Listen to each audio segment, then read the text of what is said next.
Erev Shabbat Shalom, Parashat Chayei Sarah. Many a time I find the name of our parsha to be pretty ironic, calling the parsha Chayei Sarah, the life of Sarah, kivyachol, as if celebrating her life, when actually the Torah starts out our parsha by telling us about her death. Why call a parsha that deals with the death of our great mother of our nation, Sarah, call it Chayei Sarah, the life of Sarah, when there's actually nothing to tell us about her life, at least in our parsha? And I would like to suggest an idea based on a few psukim and reading actually the parsha in a wider context. The Torah tells us Avraham Avinu came lispod leSarah v'lifkota, to eulogize and to weep.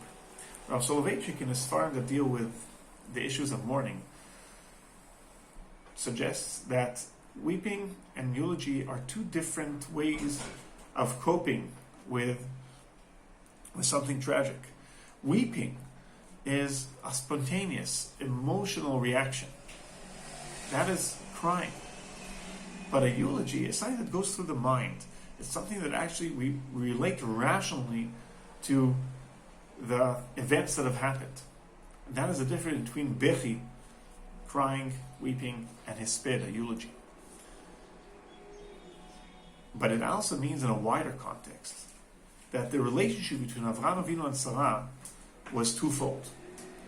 Avraham Avinu and Sarah were a beloved couple. They did everything together. They went through life together. They had all their experiences together. They left Haran together, and they prayed for a child, and they had all the challenges of Eretz Yisrael and going to Egypt, and with dealing with all the hardships they had to go through all their life, and all the positive things on the other hand they built, and raising Yitzchak and dealing with Ishmael, all that.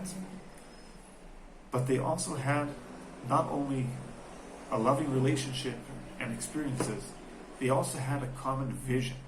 As Rashi tells us at the beginning of Parashat Lech Lecha, Avraham megayer et ha'anashim, Sarah megayeret et ha'anashim.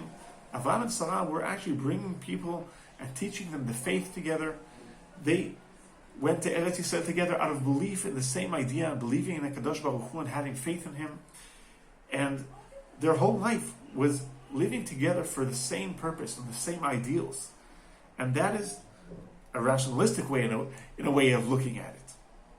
So when Avraham Avinu loses Sarah Imeinu, he loses his wife, he loses his life companion from an emotional perspective, but he also loses his best partner in building the great, with him on this great journey and faith that he went on, and went together with him and believed in it together with him.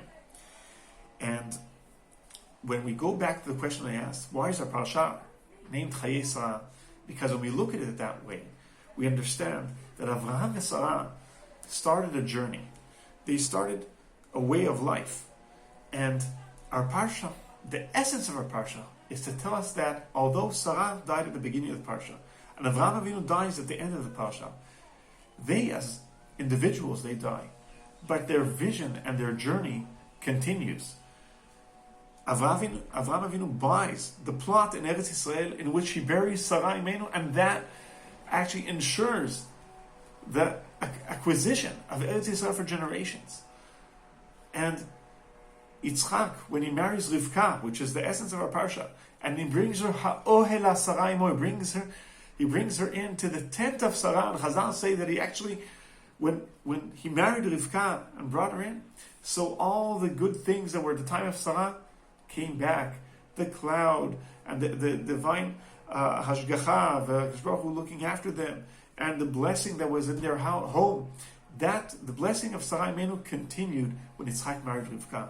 In other words, the individuals died, but their vision continued, their legacy continued, and therefore this parasha is Chayei Sarah, and we can call it also Chayei Avraham, because it's not their individual life, it's their legacy.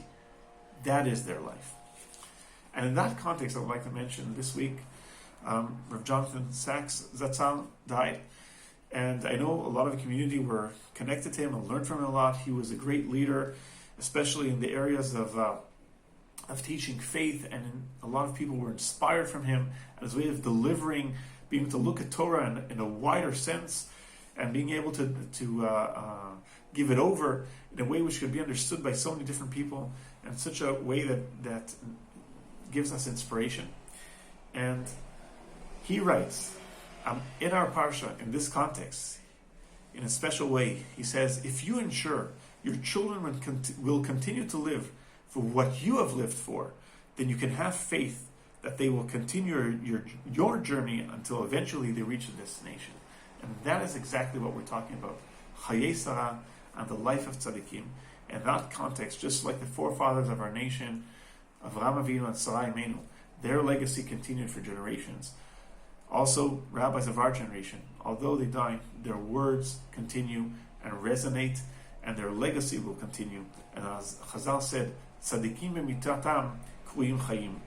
The righteous, even in their death, are regarded as though they are still alive.